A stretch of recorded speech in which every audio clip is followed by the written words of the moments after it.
2024 సంవత్సరం ఆగస్టు నెల కన్యా రాశి ఫలితాల గురించి తెలుసుకుందాం. తెలుసుకునే ముందు please subscribe SV astro channel. August నెల కన్యా రాశి వారికి ఉత్తర 2, 3, 4 పాదాలు, హస్త, చిత్త 1, 2 పాదాల వారికి ఈ ఆగస్టు నెలలో విద్య యందు అనుకూలత స్థిరత్వం కలుగుతుంది. ధనలాభ ప్రాప్తి కలుగుతుంది. కుటుంబ అభివృద్ధి అనుకూలతలు పెరుగుతాయి. మార్గం మధ్యలో ప్రయాణాలు ఆగిపోవటం జరుగుతుంది. మీ కోపం వలన నష్టం కలుగుతుంది.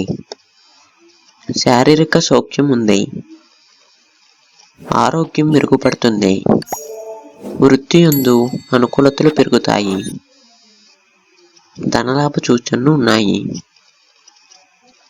దగ్గర బంధువులకు అనారోగ్య సూచనలు ఉన్నాయి. నూతన గృహము కొనుగోలు చేస్తారు. Please subscribe SV astro channel.